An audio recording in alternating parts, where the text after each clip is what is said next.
For the past 7 months, I've used a sauna nearly every single day. That's a lot of saunas. Now, why do I do it? Because I have found the benefits to my health, fitness, and personal growth to be phenomenal. And I'm going to dive into the science of saunas and what happens in our bodies to help explain a lot of the benefits later in this video. But first, I just want to point out the fact that humanity has known about the power of heat exposure throughout history.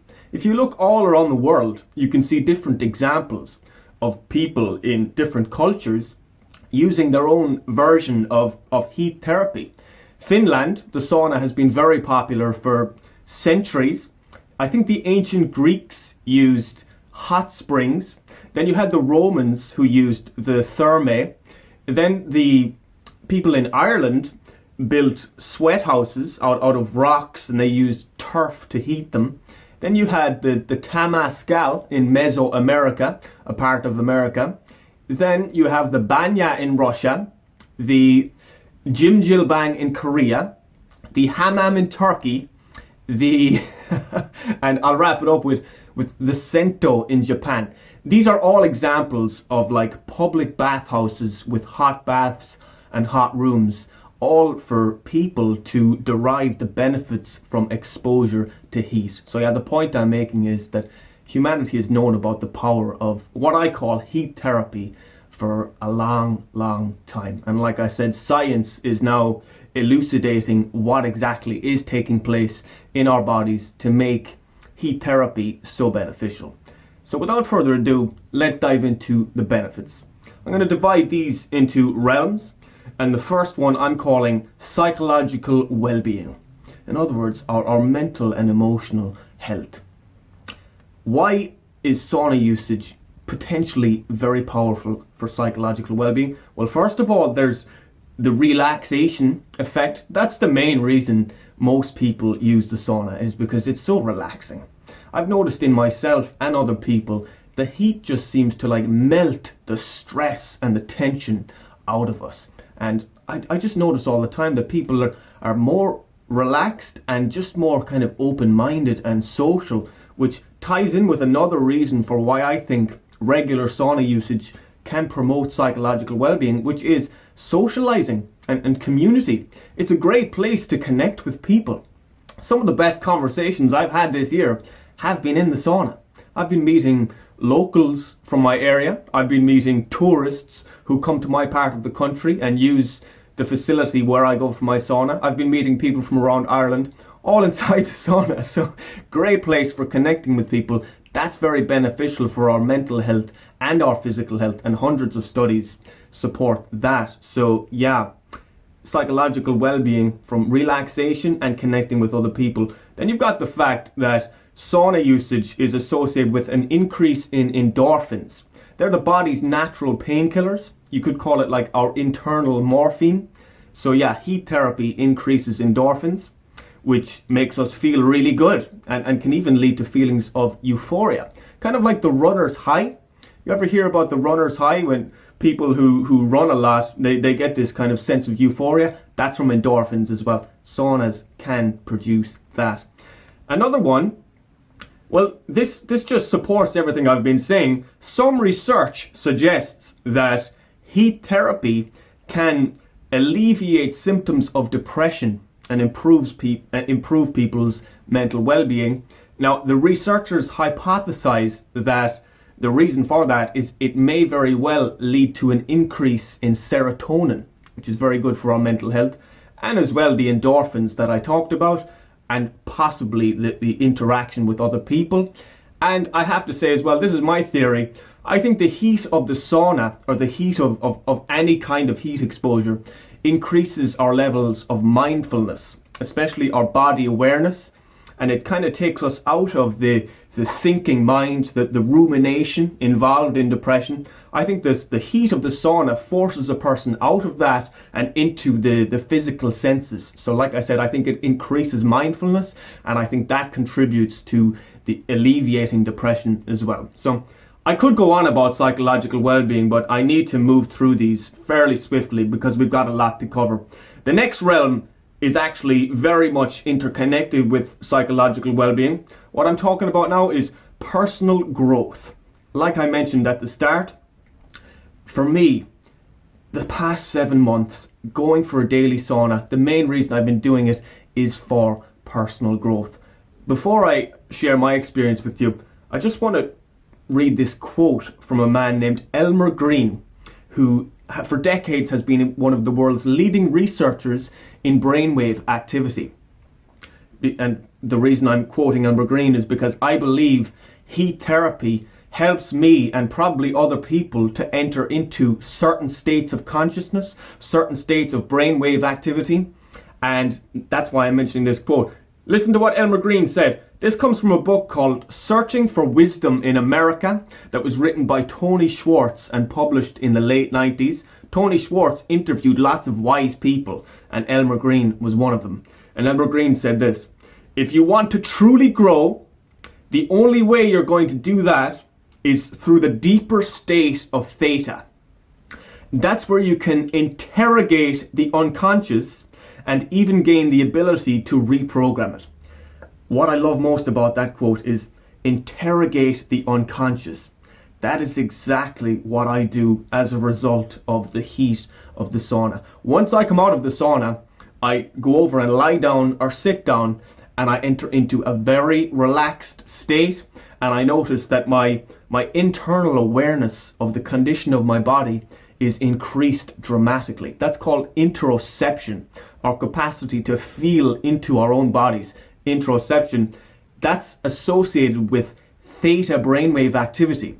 So in other words, what I'm saying is, if we can find ways to enter into very relaxed states, theta brainwave activity, that improves our capacity to sink into ourselves. And look, the bottom line is, for me, it helps me to feel into the condition of my own heart space here. Not my physical heart, but the heart space here, where there's an intricate nervous system. There's a lot going on in here. And most people tend to store their emotional baggage from their past in this area. And that has certainly been the case for me. I find all sorts of ways to sink into this, to get into relaxed states, sink into this, feel what needs to be felt, process what needs to be processed. And that's why I'm saying it's beneficial for personal growth, because when we do that, when we heal our baggage from the past, that releases the authentic self. And that is what I have been doing every single day for the past 7 months with the saunas, but for the past several years with meditation and many other practices as well. So yeah, sinking into the unconscious through very relaxed states. And I think the reason the sauna helps me to enter into such relaxed states is the fact that it melts the tension out of me, like I said at the start. So yeah, that's personal growth. You won't hear many people talking about that. One example comes from the Native American Indians. They often talk about like spiritual purification from their sweat lodge use. I believe, based on my experience and my knowledge, that they may very well be entering into altered states of consciousness, theta brainwave activity, which helps to cleanse the unconscious. Our unconscious is very much interconnected with our bodies. It's really intermeshed with our bodies. So yeah, I think I'm going to leave it there for personal growth. I will say this as well. I don't think most other people who use the sauna are deriving personal growth and emotional healing benefits like that from it. That's just my experience, because I combine the mindfulness and the deep breathing and the deep relaxation with it. And I was already committed to personal growth before I started using saunas. So yeah. And as well, nothing I say in this video is advice or recommendations. I'm just sharing my experience, and I'm sharing empowering information. What you do is up to you. Be careful when it comes to heat. Be careful. It's a stressor. It's a stressor on the body, which can actually lead to benefits, which I'll talk more about throughout this video, as you will see. Let's move on from personal growth now and dive into the next realm, which I'm calling mental performance. Okay, first my personal experience. When I said that I like to relax. When I come out of the sauna and lie down or sit down and enter into a deep state of relaxation, I notice that I get like new ideas and new insights, and my creative thinking improves during those little relaxation periods.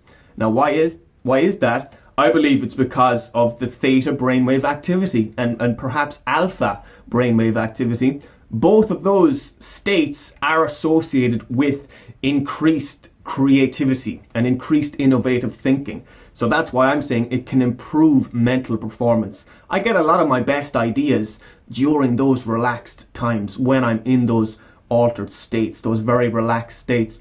There is even some research out there which talks about Zen masters who can enter into very deep meditative states. They talk about the fact that they achieve a deeper level of knowing than the normal state of waking consciousness. So yeah, I think I'm actually achieving that these days as well with my sauna and with my meditation. And like I said, that allows us to sink deeper into the truth within our unconscious mind, all that kind of thing. And then that improves our creative thinking as well because of the relaxed states. Let's move on with mental performance. Research also shows that sauna usage can lead to an increase in norepinephrine. Norepinephrine can act as a neurotransmitter and a hormone in our bodies, and it's involved in attention and focus. So, in other words, increased norepinephrine equals increased attention and focus. And some research suggests that the sauna usage can improve our capacity to store norepinephrine and for later use. Very, very interesting as well. So yeah, that's going to contribute to mental performance. Also, research shows that sauna usage can lead to an increase of prolactin. Prolactin is a hormone involved in the myelination of our nerve cells. Myelin is like this white fatty substance on our nerve cells, which improves the speed at which our nerves can communicate with each other. So in other words, improved myelination means a better performing brain and nervous system. So yeah, like I said, sauna usage can lead to an increase in prolactin as well.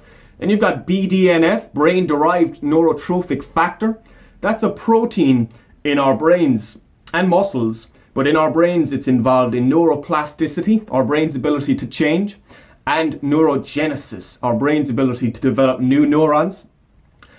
Research shows that sauna usage can lead to an increase in BDNF as well, so that's going to contribute to mental performance and just the health of our brains. Then there's growth hormone. Sauna usage is associated with elevated growth hormone. Growth hormone is pretty much involved in everything, including cognitive performance, and it may even promote neurogenesis as well as BDNF. Neurogenesis, again, is the development of new neurons, which means improved brain functioning and performance. Yeah, so that's mental performance. Let's move on to the next realm. As you can see, we've got a lot to get through. The next realm, physical performance. Research shows that sauna usage can improve cardiovascular endurance.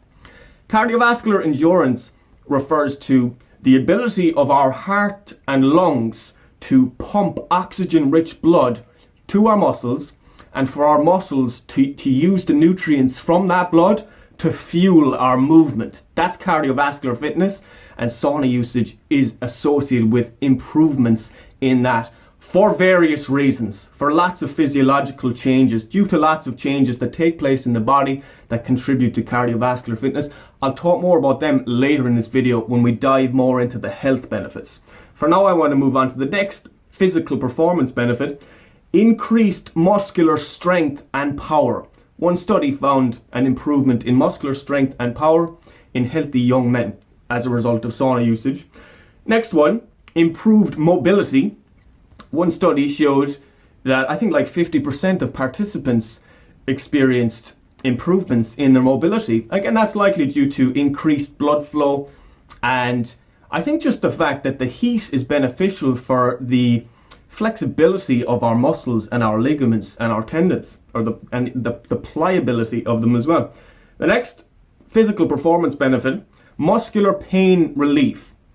Numerous studies show that all different types of pain can be relieved in saunas. And, you know, again, that's probably due to the increased blood flow, and the endorphins that I talked about a while ago are natural painkillers. And then finally, in relation to physical performance, sauna usage may accelerate muscle recovery. So muscle repair and recovery, very important for physical performance. Sauna usage may improve that. There's, I think, one study which suggests that, but you know, if we just look at the science, it makes sense that that will be the case, considering the increased growth hormone and the increased blood flow. So yeah, that's possibly accelerated muscle recovery. Let's move on to the next realm. We're going to start diving into body composition now. What I'm talking about first is muscle building. Personally, I noticed earlier this year when I started taking regular saunas, it was contributing to my muscle mass. And, you know, there wasn't much changes in my nutrition and my exercise, so I just knew it was from the saunas. I was getting a little bit chunkier. Now, why is that? Well, first of all, the BDNF that I talked about, the brain-derived neurotrophic factor, as well as playing a role in the brain neuroplasticity, BDNF also plays a role in muscle repair and the growth of new muscle cells. So yeah, that's going to contribute to muscle development, and sauna usage, as I said, is associated with increased BDNF. Then you've got the key factor when it comes to building muscle is something called positive net protein balance. Positive net protein balance. What that means, it refers to the fact that there are always, to do with protein, there are always two things going on in our muscles. One, you've got protein synthesis, the creation of new proteins, and two, you've got protein breakdown, the breakdown of proteins. For new muscle growth, what we want to achieve is more protein synthesis than protein breakdown. So we need to find ways to increase protein synthesis and decrease protein breakdown, and that will help us to achieve positive net protein balance, which helps us to grow more muscle. How do saunas help us to achieve that? Well, first of all, you've got the increased growth hormone I talked about. Growth hormone reduces muscle breakdown, muscle protein breakdown. So that's going to contribute to positive net protein balance. Also, you've got something called heat shock proteins. This is a hormetic response in our bodies to the stress of the heat. Hormesis means an organism can grow stronger in response to a stressor, and this is a perfect example of hormesis. Our bodies perceive the heat of the sauna as stress, and then these things called heat shock proteins get released, which have a number of positive beneficial effects in our bodies.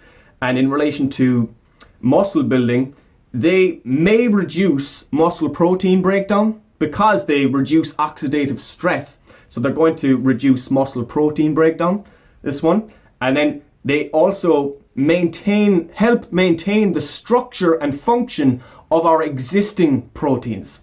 So yeah, heat shock proteins may contribute to muscle building as well for various reasons.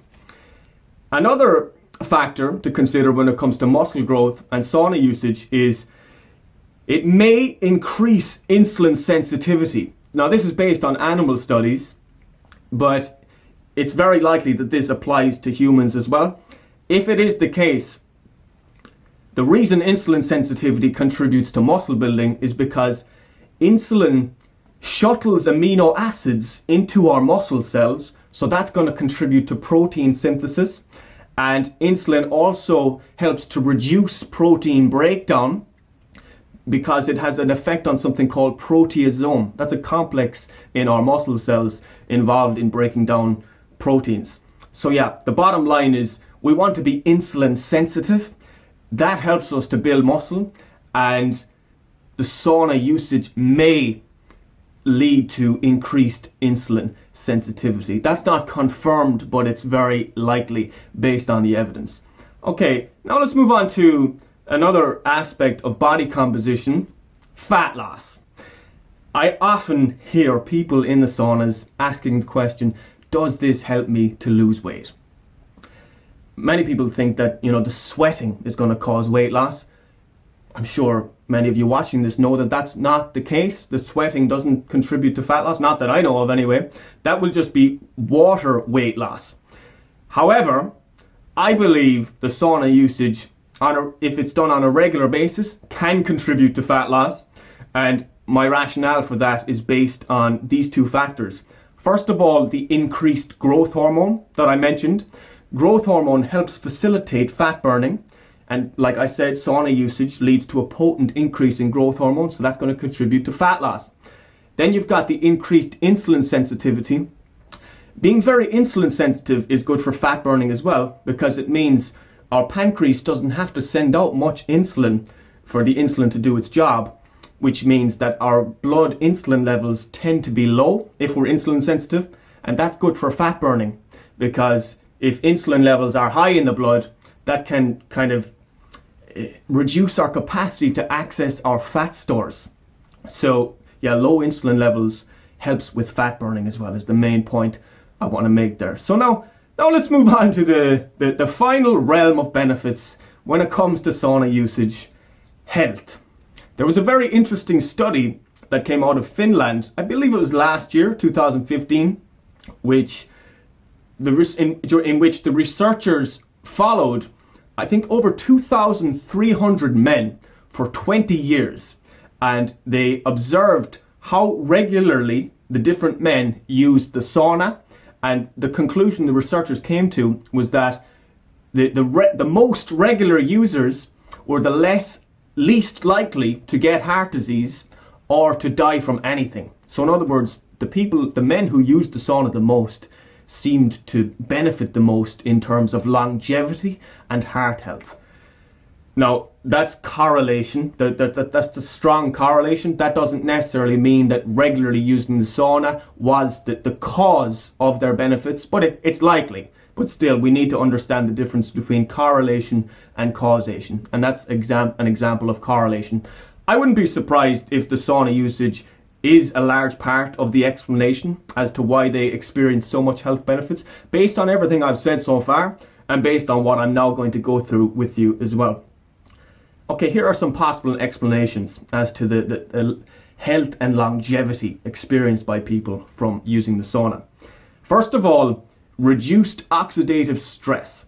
Oxidative stress refers to the damage caused in our bodies by free radicals going around doing things to our cells.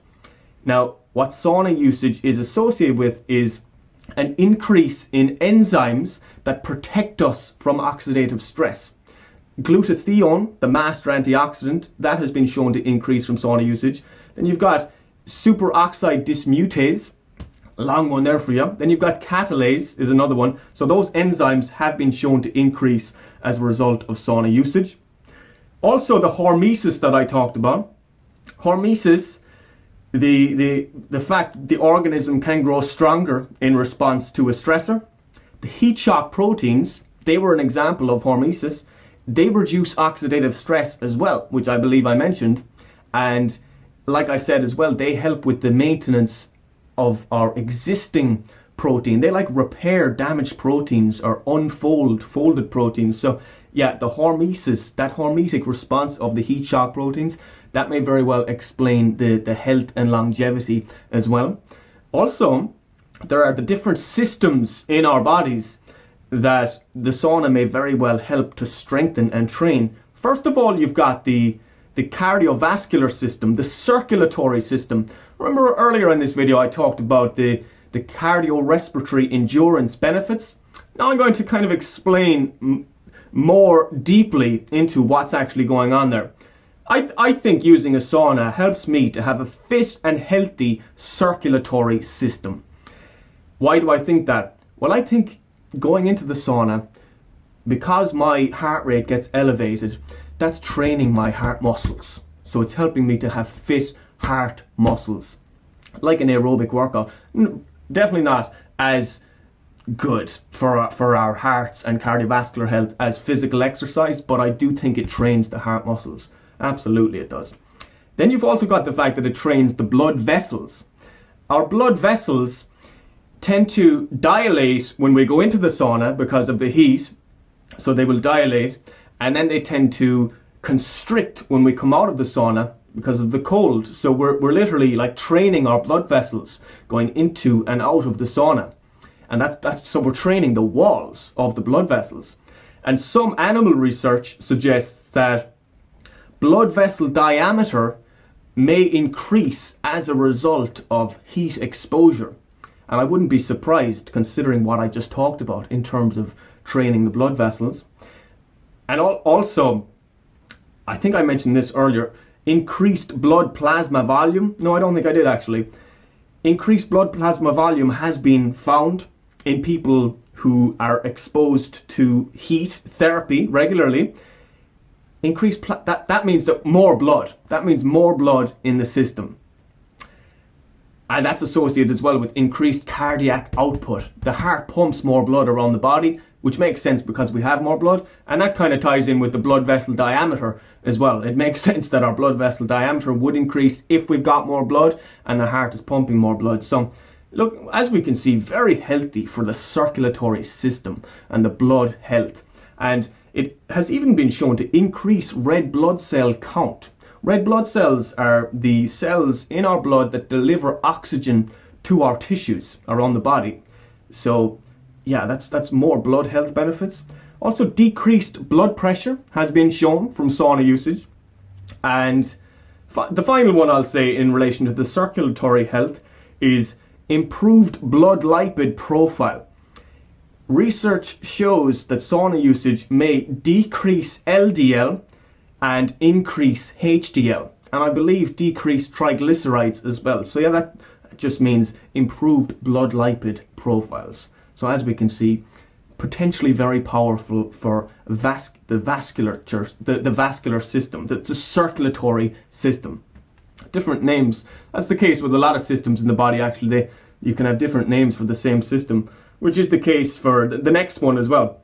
The endocrine system, also known as the hormone system sometimes, like I talked about already, the sauna seems to be very beneficial for a lot of our hormones. The insulin sensitivity I mentioned, the growth hormone, the prolactin, the norepinephrine. So it seems to stimulate the release of lots of these hormones, which is why I'm suggesting it's beneficial for our endocrine system, to have a healthy hormone system, in other words. Another system that it seems to benefit is the immune system.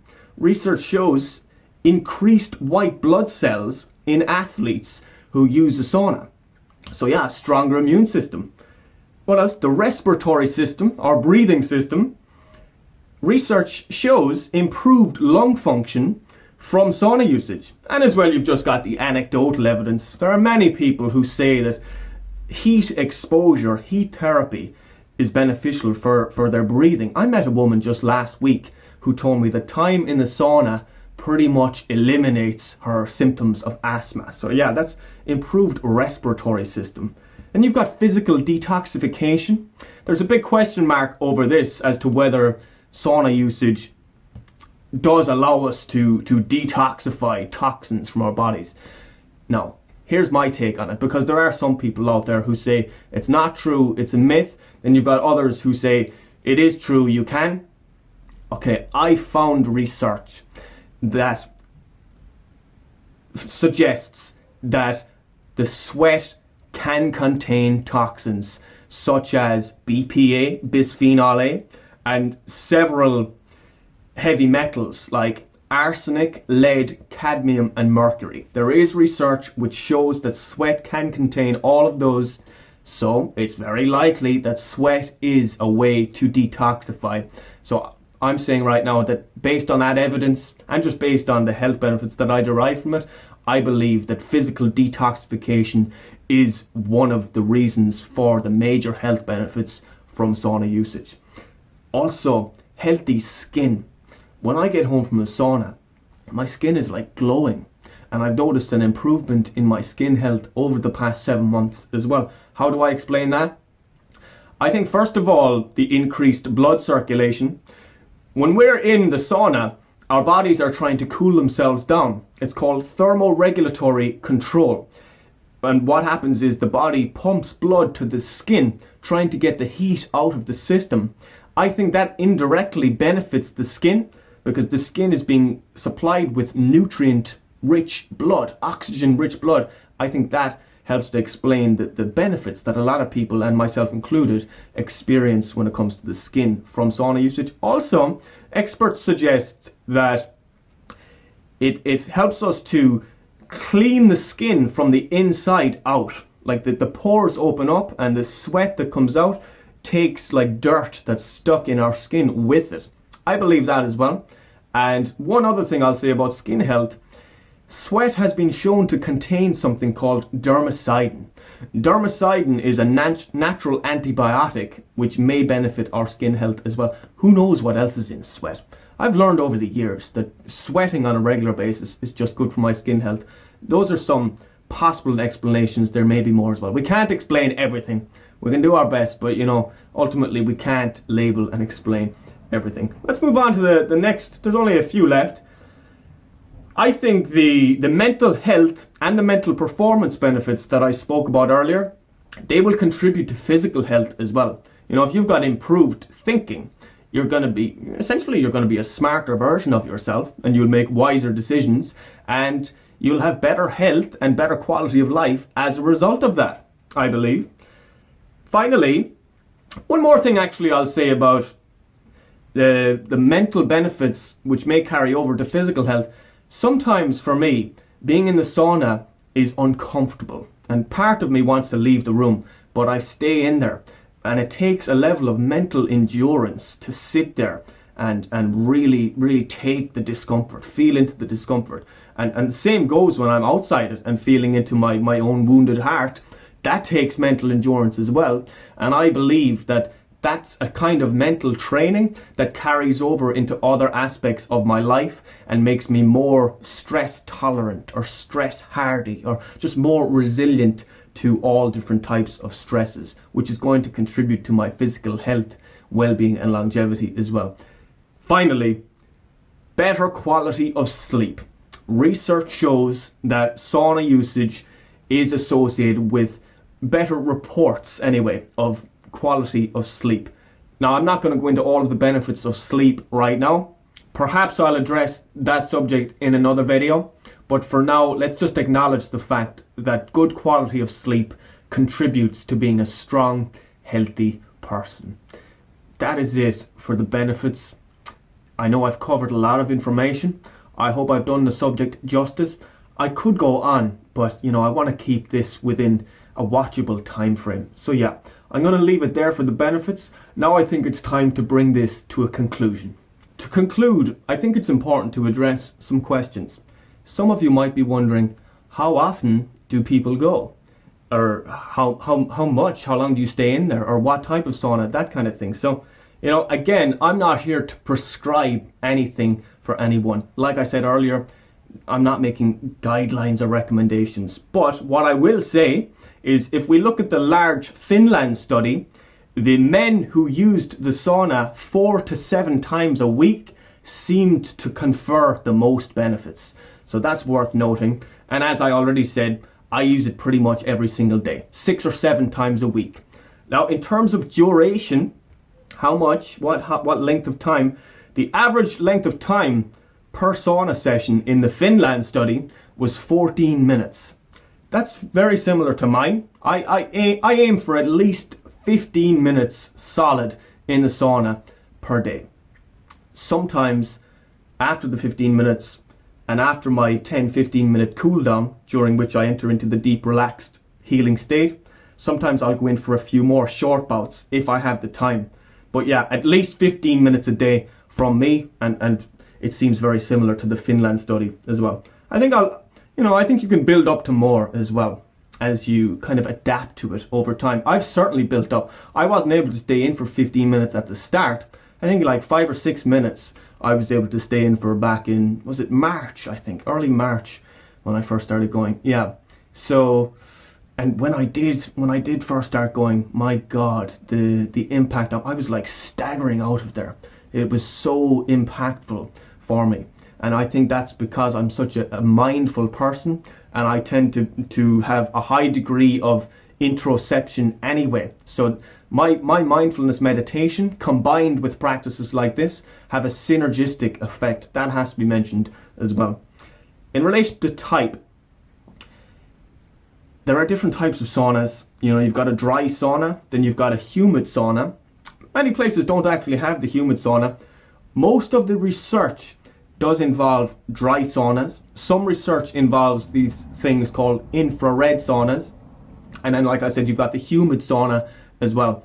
The place I go to has a humid sauna and a dry sauna. I use the both of them. I prefer the humid sauna, the one that pumps humidity into the room. I think it's a nicer type of heat, and I think it helps to drive more sweat out of the body. So I prefer that one. I use that for my 15-minute sessions, and then the dry sauna I use for my shorter bouts as well. So yeah, I use the both of them. And yeah, that's really it for this video, guys. You know, my question for you is, what stood out to you the most from this video? Was there a particular realm of benefits that really connected with you? Or just some golden nugget that you're taking from this video? If so, you know, I'd like to hear from you in the comments below. Comments are always welcome. And yeah, I'm going to leave it there for this one, guys. If you haven't subscribed to my YouTube channel already, you're welcome to do so. And yeah, until next time, take care of yourself. Peace.